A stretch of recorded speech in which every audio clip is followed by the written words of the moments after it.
He has officially signed to fight Michael Bisping on November 4th, Madison Square Garden. I believe it's UFC 217. The former UFC welterweight champion, George Rush St-Pierre, is on the phone right now. How cool is this? George, are you there? Yes, I'm there. How are you guys? I'm doing great. George, it's great to talk to you, and congratulations on officially signing the deal. Here's the big question for you, because just a few weeks ago, Dana White was telling us the ship had sailed, the fight's not happening, you're fighting at 170 if you do fight again. Are you surprised that in the end, you're actually fighting Michael Bisping? No, I'm not surprised. That's the fight I wanted. That's the fight Michael wanted. And I think it's the fight that people want to see. And I've been preparing for this. It's been a few months. I put a lot of muscle mass on myself to be able to compete at 185. So I was more ready to compete at 185 than I am at 170. Is it fair to say, George, that if you didn't get the Michael Bisping fight, that you would not have come back? I don't know. I always I try to think one move at a time, because in MMA, you know how it is. Things change so rapidly, and in the past, I've done the mistake of trying to anticipate things, and sometimes it works, but sometimes you end up like overthinking stuff, and it's just a waste of energy. So I take one move at a time, But I always believe the fight was going to happen. So what was going through your mind when you were hearing Dana say he's fighting at 170, the ship has sailed, stop talking about GSP Bisping? What are you thinking back home in Montreal when you hear this? Well, sometimes I lost hope a little bit, of course, but if we remember, if we go back a few months ago, we were supposed to fight Bisping and I. Then injuries made the fight canceled, so to speak. Then the guy that got the opportunity to fight for the title got injured. So one misfortune could create the opportunity of someone, but then after his misfortune put us back in the initial situation. So it is unfortunate for certain people, but sometimes the misfortune of people make the good luck of others. I hate to say that, but that's sometimes the case in our sport, and that's exactly what happened in MMA right now. Did you have a deadline in your mind? Like, if you didn't get this fight by November, December, were you not going to wait around forever? I would say this year, I was putting 2017 as my year, and then after I was going to think about something else, maybe stopping, retire, or, because I always said I want to do that when I'm on top. I don't want to, it's been 4 years I haven't not compete. I'm taking a big risk, but I wanted my risk to be worth it. I wanted to try something that I never attempted before. And for me, fighting Michael Bisping is the most rewarded thing I can do right now. If you put yourself in my shoes, I have a lot more to gain as fighting Michael Bisping as I would have to fight another guy, as other guys, So for me, I wanted to make something that it's the risk and the reward it's pretty much 50-50. Right. Do you at this point do you feel like, okay, it's because when you initially came out, there was the press conference, there was all this stuff, you didn't want to talk about anything after Michael Bisping. Are you coming back for one fight only, or are you coming back for multiple fights? Do you still have that vision planned out of what you want to do? No, I have a contract with UFC.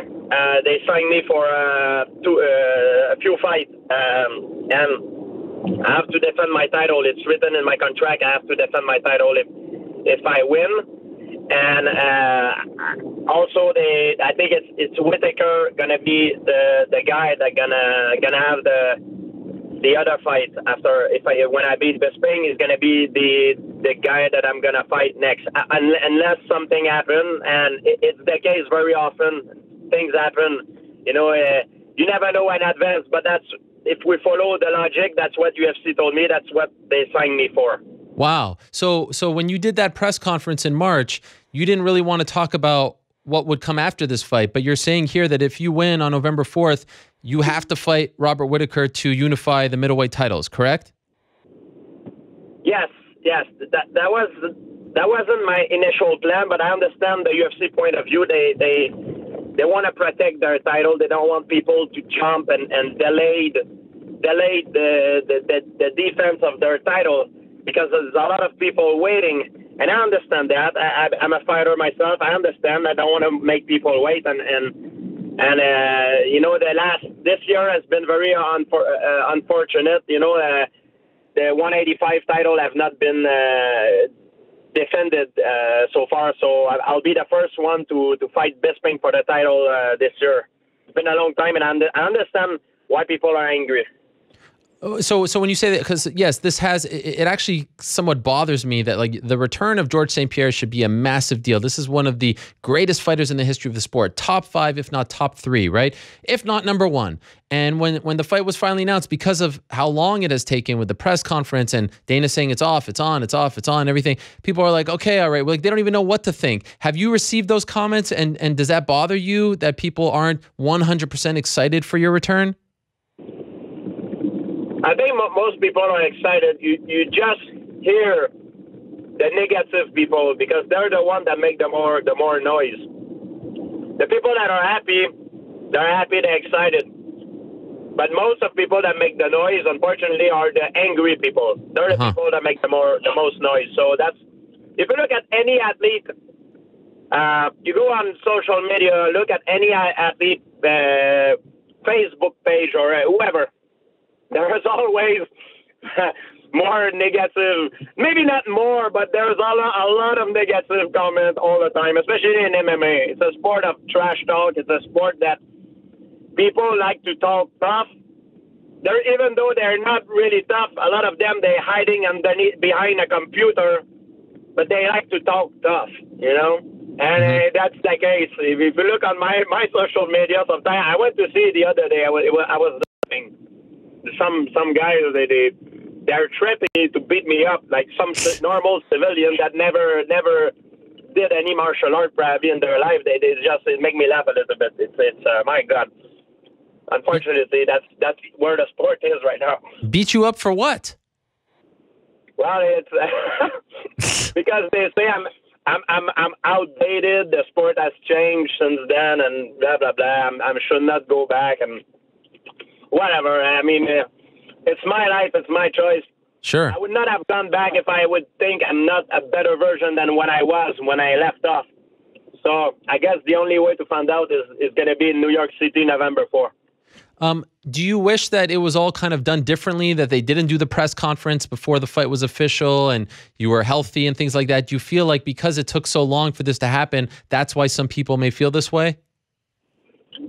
Yeah, a little bit. It was the only press conference on a fight that was announced without a date. You know what I mean? We did the press conference, the fight. We didn't have a date on the fight. That was kind of weird. And they knew, UFC knew I had an eye issue. Then after Bisping got his knee injury, everything got messed up, and it created a lot of anger from a lot of people. And it's normal. I get it, you know. Most importantly, how is your eye? How are you doing? It's 100%. I would not have. I always prioritize my health on top of my performance. My health is number one, as always, and I would not have gone back if I would feel I would be a risk. There's always a risk, of course, but it's a calculated risk, you know. And I'm 100%. Okay, so you have been medically cleared. You're good to go. No more restrictions. No, exactly. I can train like sparring and everything. I'm ready. Wow, that is incredible. Congratulations, by the way, on that. Did you watch the Tyron Woodley fight just a couple of weeks ago against Demian Maia? Yes, I did. I actually believe Tyron Woodley did a great job stuffing Demian Maia's best weapon. I think he did a great job. I feel a little bit for the guy. Even though he's not have been very nice to me, because everybody wants money. They all want the money fight. You want me to turn my eyes towards him, and But for my point of view, I'm not scared of Tyron Woodley. There is more to gain fighting Michael Bisping than Tyron Woodley for me right now. Maybe if I fight Bisping and UFC want me, maybe I fight Woodley. But as it is now, they want me to fight Whittaker. So I'm not scared. This is scary. It makes me laugh when people say I'm scared. I'm scared actually to fight everyone. I'm always scared when I'm about to fight. But even though I'm scared, I'm still gonna bite in my mouthpiece and do the walk. I don't care about my feelings. I just do it regardless. But it's just I feel a little bit for the guy. He did a great job, I believe. Even though the fight was a little bit boring sometimes, because I think he should have gone a little bit more in offense, trying to hurt Demian more and do it. But Demian should have tried more from his point of view too, to do more, So it's hard to put the blame on Tyron, Yeah. You have to put the blame on both guys, not only on Tyron. But I think he did a great job. So do you think so after the fight, Dana White comes out and says, bad performance, you're not getting the GSP fight, we're giving it to Bisping because Bisping fights. Is that fair? Do you feel like the way it was kind of presented, do you feel like that was fair? Or, which is what I said after, I think Tyron was never in the running to fight you, and that this was kind of an excuse to take it away from him, that the fight was already made between you and Bisping even before UFC 214. I like that better. The second explanation that you just said, I like to think of it better that way than saying that because of his fight with Maia, he did not deserve to fight me. I think he shut down Demian Maia pretty well. He's one of the only ones to have done it so well. I mean, he showed great takedown defense. He was well, I feel bad for the guy. It's unfortunate for him. He had a tough fight. He had a Stephen Wonderboy Thompson. I believe in one of those two fights. I believe at least one of those two fights I would have given to Stephen in a decision. And that's why, because it was so close. Then the third fight with Maia, then it was people were expecting more. Then I think I just felt bad for him, but he did a great job, man. He shut him down very well, and I don't know what to say. I just feel bad. Sometimes matchup that's what it does. But just stylistically, fight are made because of the style. The mix of the style sometimes doesn't produce a good fight. It just happened that way. How much, if I could ask, do you weigh right now, George? Right now, when I used to fight at 170, yeah, I was always walking around 185, 186. Now when I wake up in the morning, I'm 198, almost 200 pounds. Wow. I'm much bigger than I was. And how do you feel? How do you feel having that extra weight? I feel very good. Okay. I feel very, very good.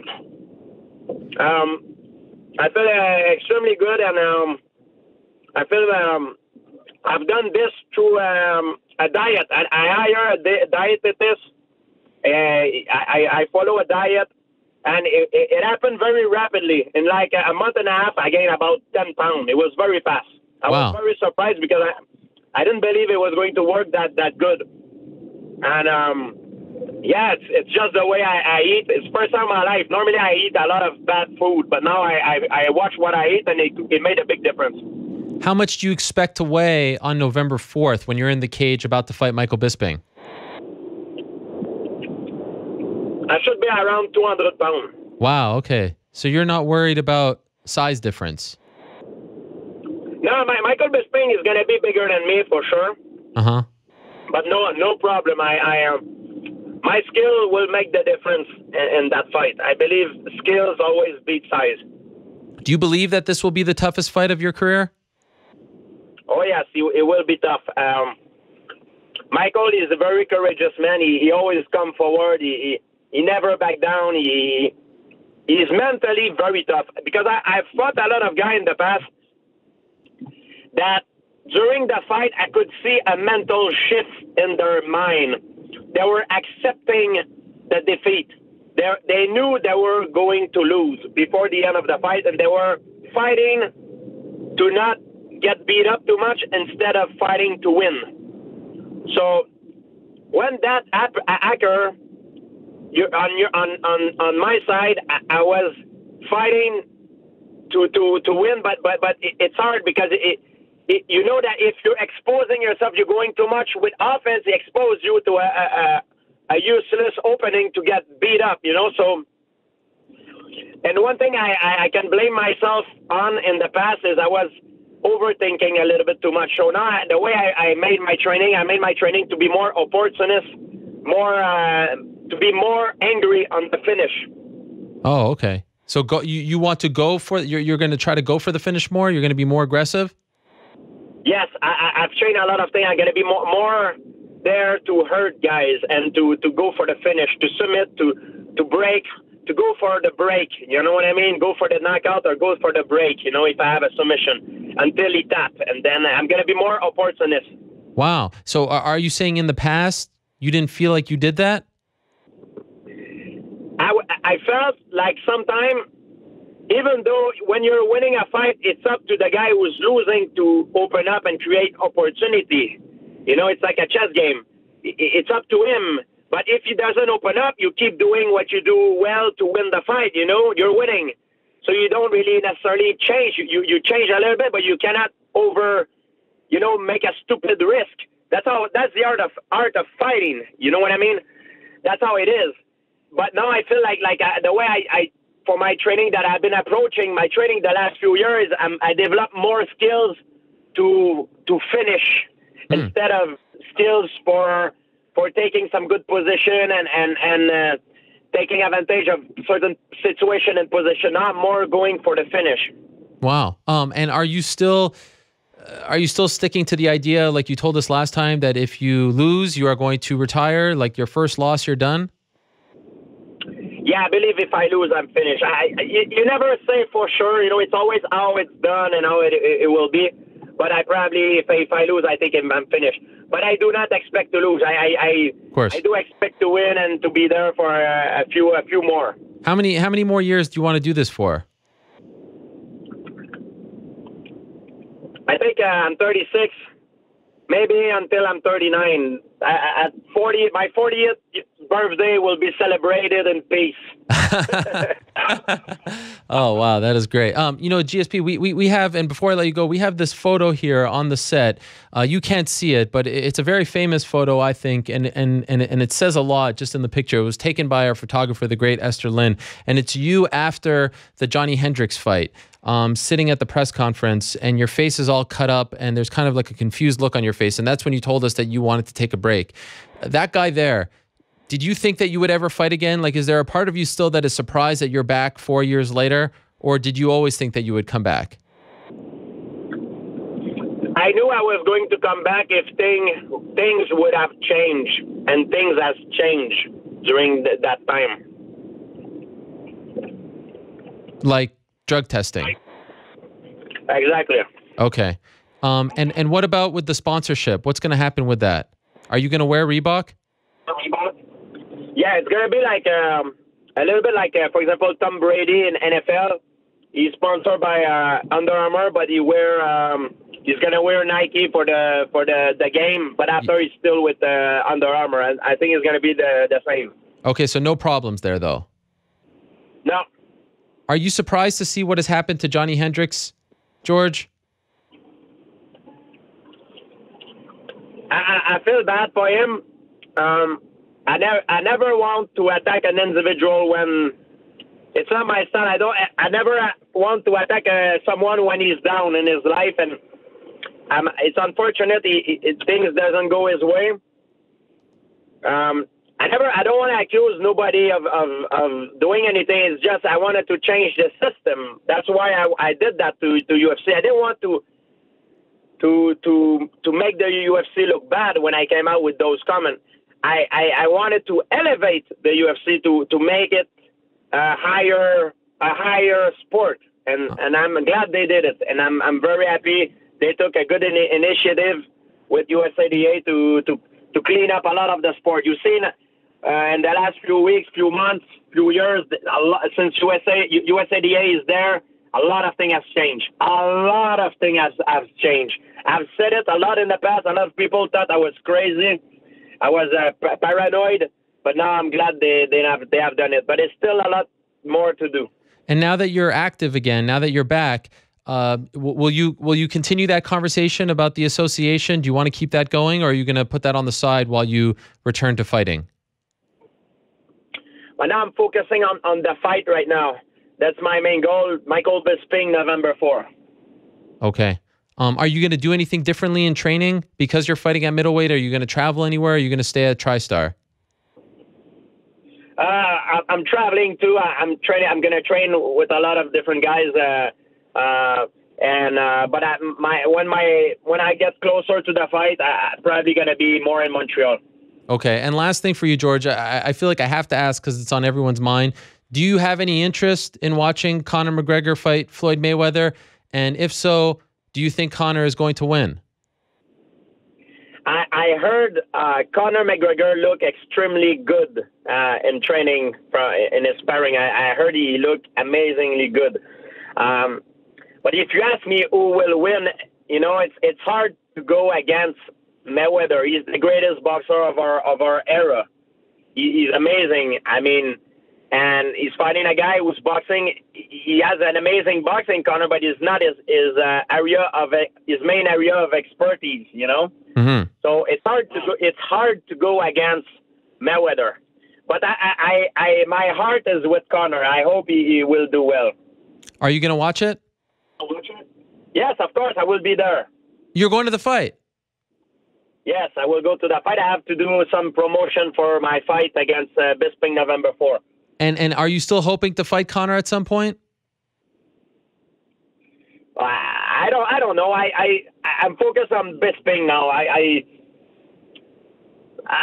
do not know. It's all depend on what's gonna happen, and it's MMA. It's a weird world sometimes. You never know what's gonna happen, and right now I'm focusing only on Michael Bisping. All right, fair enough. Welcome back, George. Are you happy? Are you excited? I'm very happy. All right. We are happy you're back. Welcome back. Thank you again for coming on the show and for always coming back on the show. It really means a lot. And good luck in preparation. I promise I'll leave you alone now for at least a couple of weeks. But good luck as you prepare for Madison Square Garden on November 4th. Thank you, Ariel. Thank you to all my fans that have stuck to me all those years. I'm really happy. And I want to make you a good show to make sure you haven't wait for nothing. Can't wait. Thank you so much, George. Really appreciate it. All the best. Thank you. Bye. All right, there he is. The one and only George Rush St-Pierre. How about this? Daniel Cormier breaking his silence. George St-Pierre's first interview since signing to fight Michael Bisping. What a day. I'm excited. And some very interesting comments there. He has to fight Whitaker if he wins. He's fighting till 39. And I think that is the most important thing. He has to fight Whitaker if he wins. It's all getting back on track. He's sticking around at 185. He did not commit to this at the press conference back in March, but he is sticking to 185 if he wins. He has to defend the title against Whitaker, the interim champion. He has to unify the belts. That is very important. That is a huge takeaway. Great stuff. All of you who are disappointed about this all, who are tired of it, I get it. I think that the return was horribly botched, but I predict this, come November 4th, you will be extremely excited for the return of GSP. There's no doubt about that. We'll see also how the card shapes up. Joanna, Cody, let's see what happens.